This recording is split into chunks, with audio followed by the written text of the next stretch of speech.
All right, welcome back to the Ultimate Cleveland Sports Show. Guys, when I found out that we had booked Ohio State coach Ryan Day, I'm like, wow, our show?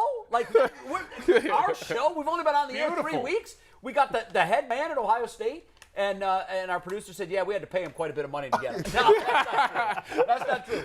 Let's bring in Ryan Day. He is just a tremendous. And our show, Coach, the class level of our show just went through the roof.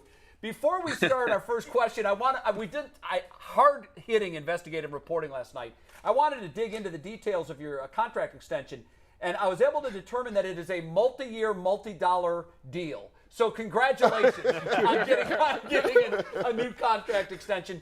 Let's start by having you tell us why these extensions are so important, not for the coach, but for the program and the continuity. Yeah, great to be on here, guys. Thanks. First off, for recruiting and just sustainability, and when you're recruiting families, it means a lot. First off, for the university to make an investment in our coaching staff, and then they also want to know that you're going to be there.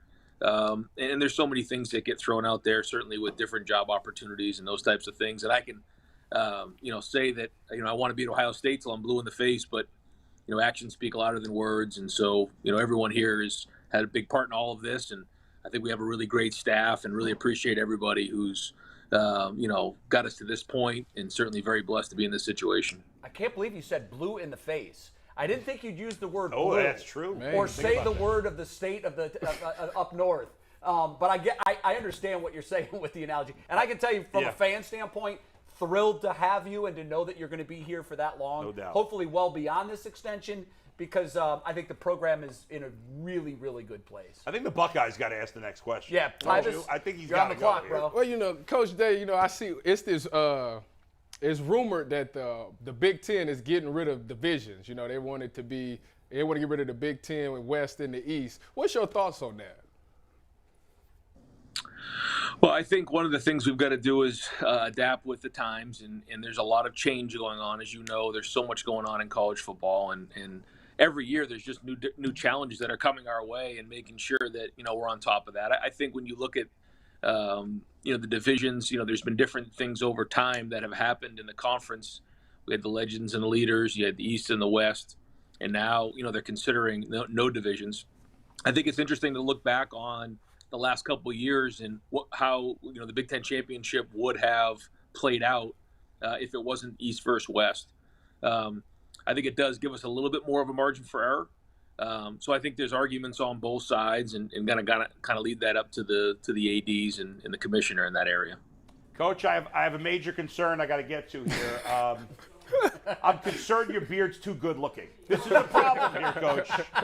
I think that's what's going to get you over the top. You've had great success, but I think what's going to get you over the top for a championship is the beard's got you got to look a little more scraggly. Maybe, like Belichick, he looks like a total slob out there. The beard's too good looking. Is that a major concern for you?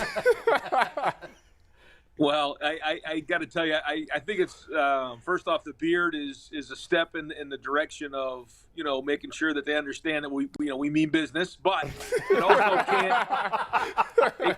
can't be sloppy. I mean, we're still talking about Ohio State, and I got to make sure I clean it up. And every once in a while, my wife and my daughter will say, "Make sure you clean up that beard. You're starting to look like a bum." Keep you in line. Keep you in line. What about a goatee? I mean, that brings like a little edge to the beard. Nastiness. Have you thought about the goat? That's not on the table. Not my wife said it.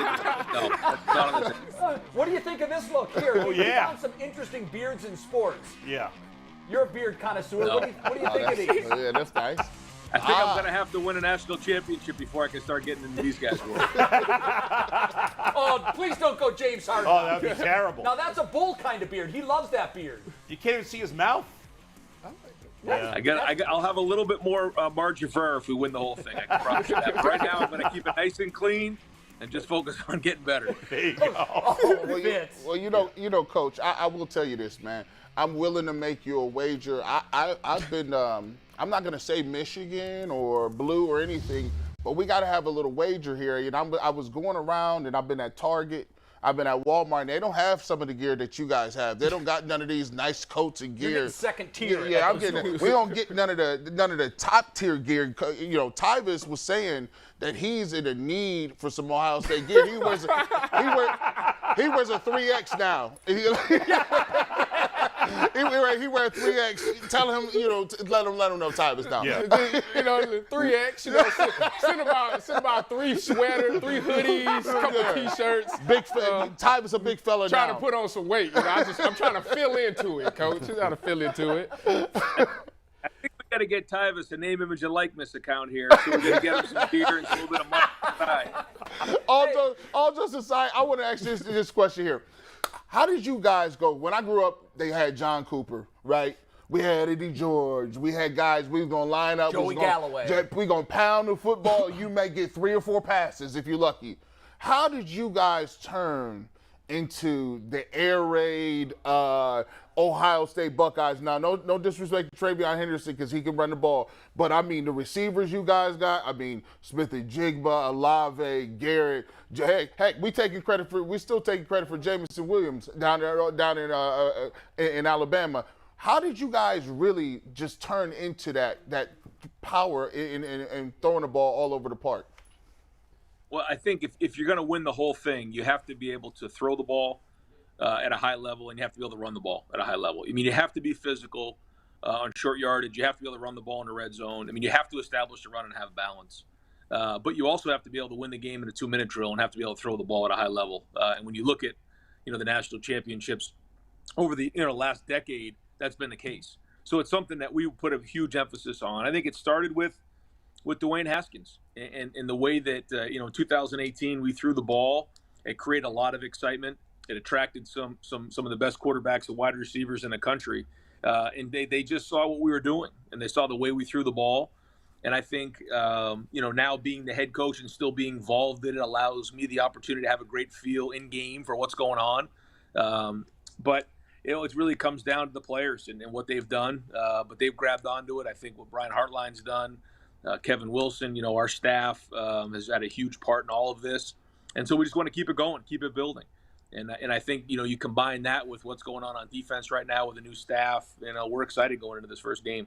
Coach, you mentioned Dwayne Haskins there, so I just got to ask you, obviously it's heartbreaking that a young man has lost his life, but, I don't know him personally. You obviously had this relationship with him, very close, I'm assuming. What can you say about what's happened here? It's just very sad. Yeah, I mean, all I can say is it's all very confusing. It's very sad. I have a hard time wrapping my mind around all of it. Dwayne was nothing but unbelievable when he was here, and to know that he's not here anymore and how everything shook out is just very, very confusing to me. And I think about it a lot. And he left a legacy behind in a short period of time, and he won't be forgotten. No, I know the whole program grieves, and we do too. From a distance, he seemed like an incredible young man, just as good a person as he was a football player. And I know it's been a very difficult time for you and your entire program there as you work through this. Coach, you brought up the NIL a little while ago, and I don't know. I mean, we've seen some changes here in the last decade in college football, just the way we have the playoffs and everything else. But have you seen any one rule change impact the entirety of college football more than this NIL? This is really shaking up college football. There's no question, and that combined with the one-time transfer rule all happening kind of at the same time. I don't think there's ever been a time where there's been more of an impact. Those two things, because it's a time where there are rules, but the rules aren't very clear and they're not always being enforced at a high enough level. So anytime something like that happens and you're dealing with some of the most competitive people in one of the most competitive environments in the country, you're going to get hard feelings. And I think there's risk across the board.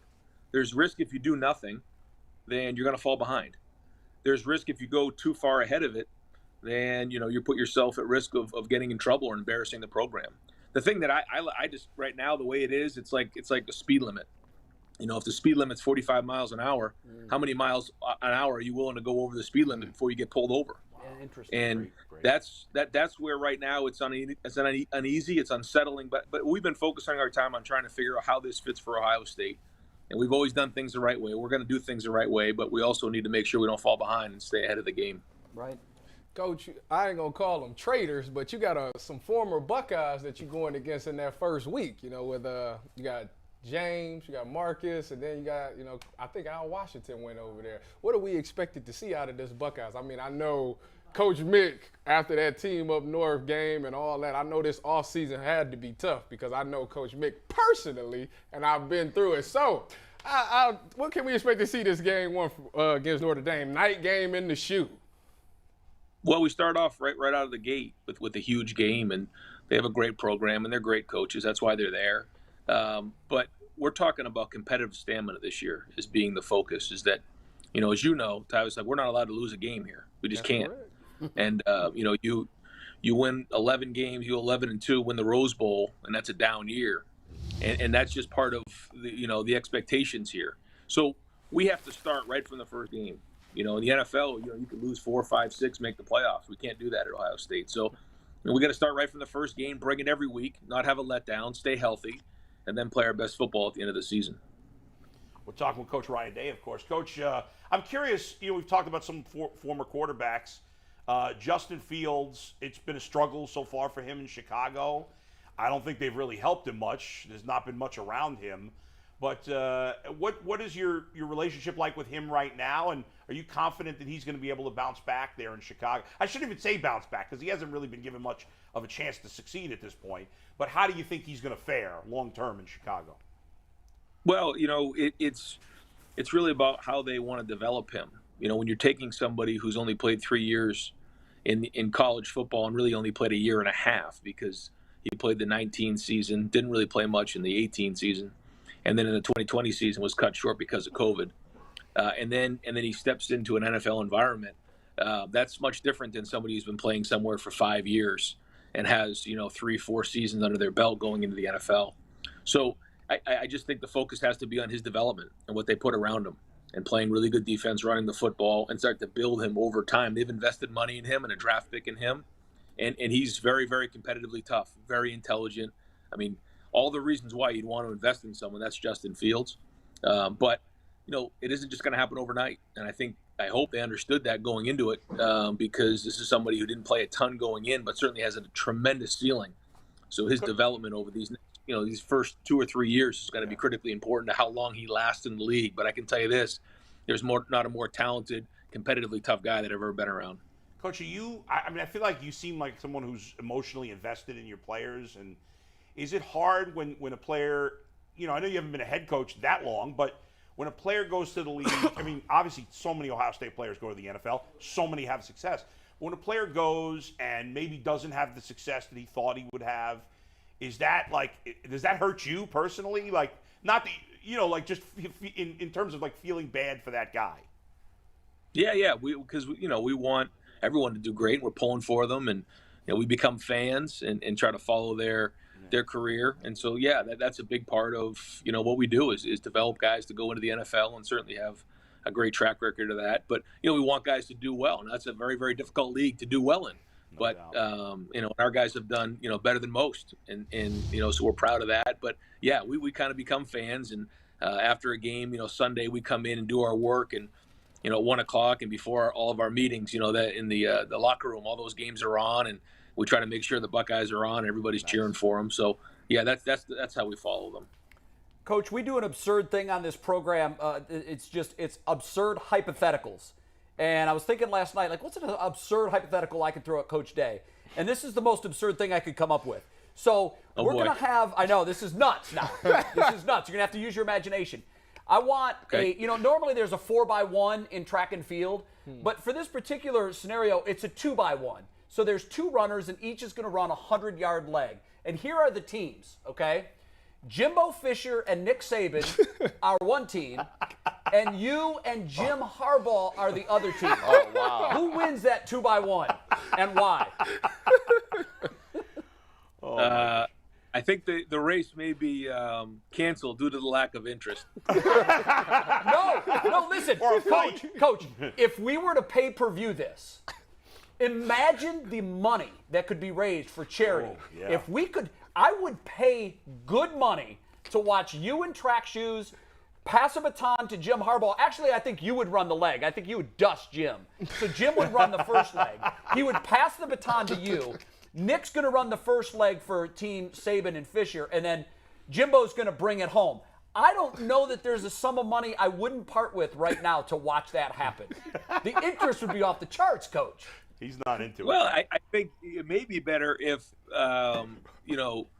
Coach Harbaugh teamed up with either Coach Saban or Coach Fisher, and I same thing. Maybe that. So you don't want to be Harbaugh's team? Yeah, that's right. Can't be Harbaugh's teammate. might be a little bit smoother. Okay, so let's go with that. That's a good idea because I don't know that I could root for Jim Harbaugh in that scenario, No. and I would have to. the So that's a enemy. great point you bring up. Yeah. So the team then is Harbaugh and Fisher against you and Saban. Who's crossing the tape first? We would.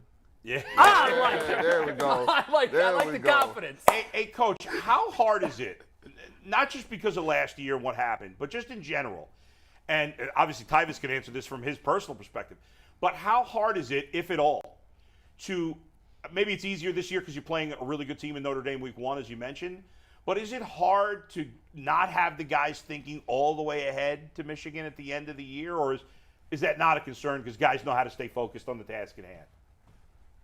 No, I think that's the whole message of the competitive stamina that we're hammering this year is that it doesn't matter the opponent, and that we have to play our best football at the end of the season. You look at some of the games we played last year, against Purdue, and we played a top 10 team in Michigan State. We played some of our best football, really in all three phases, but then didn't finish the season, the way we wanted to at the last game of the regular season. So, and then obviously didn't get our opportunity to go play in the Big Ten championship. So, when you're playing a 9-conference schedule in the Big Ten and you're playing Notre Dame as a non-conference opponent, that's 10 games that you have got to bring it. And if you stub your toe at all and have a bad day, then that could ruin your whole season. So, we understand, obviously, what that game means at the end of the season. We got to stay focused on every single game, really bring it every week with competitive stamina. But then, we also know, what we have this year. And certainly losing that game last year was very, very difficult for everybody around here. And it's been a while, and that one hurt, and it's going to continue to hurt. And, we remind ourselves of that all the time, coaches, players included. There you go. And so we're working towards that. Coach, one of the things I always loved best as a former player in college was getting those team building exercises, whether it's bowling or swimming or doing whatever you guys do. But you guys at Ohio State have taken it to a new level. We have some footage. We have some stuff on paintball. Who would have known? Look at that. Yeah. Ohio Oh, my OSU God. gets it done with paintball. Talk about how that went. How'd you guys come up with that? And how's your aim? My hit accuracy is not very good. I shot a lot. I don't know what I made. I hid behind stuff because those guys were dying to get me. Yeah, you can see right here. I'm hiding right there. I think some of the players really appreciated the fact that they got a chance to shoot some of the coaches and some of the strength coaches. But our guys wanted to do more things outside of our facility to build, the brotherhood is what we call it here. Yeah. And with COVID and everything the last couple of years, we haven't done much of that. Most of the teamwork we've done is inside the walls of our facility. So we want to make sure that we're doing enough things outside. And that was something everybody could enjoy. Everybody participated in. We had a lot of laughs. And so that was good. That's one of a few things we'll do this summer. That looked like a lot of fun. Coach, our producer here, before we let you go, Mikey McNuggets, has a question for you. And I want to apologize on behalf of the Ultimate Cleveland Sports Show in advance of this because Mikey has this notion that he is a top-flight athlete because he made a couple threes for his college team once. His Division III college His Division III college team. I don't want to disparage that. No, but he has a question for you, Coach, and I want to apologize in advance. Mikey, it's all yours. No, Coach, this is a great question. Hey, thanks again for coming on. Let's pull up 64 to start. These are the measurables. I'm a 5-star quarterback recruit. I don't have any eligibility left, but in theory, if I was, how would you recruit an athlete of this caliber? And before you answer, Steve, let's go to 65. Let's show off the arm. Yeah, this is when I tried out for Blinn College football last year, the home of Cam Newton. And this is the best pass ever thrown on Cam Newton's Oh, home. my So, God, Coach, that's horrible. how you recruiting me? That is awful throw. He's not recruiting you. It's pretty easy. you know, what's your name, Mikey McNuggets? I mean, you already we got a lot of McDonald's here in Columbus. So what an unbelievable opportunity to do an NIL deal right here in Columbus. Probably more McDonald's in Columbus than most of the other places you're being recruited. So Mikey McNuggets already done. Come be a Buckeye. That's good. Yeah, there you go. There it is. Yeah. I needed that reality check. Yeah, that was great. Coach, listen. Thanks, Coach. We can't thank you enough for taking time out of your day. We know you're a busy guy, and we know that you're spending 28 hours a day focusing on beating the team up north. And we love to hear that kind of talk because, as you know, the fan base carries that pain as well. All of the best to you and the Buckeyes. Continued success. I can't wait to watch you guys go out there and tear it up, especially with that offense. Thanks for coming on. Thanks, Coach. Have a great year, Coach. Hey. Gotta Go Bucks.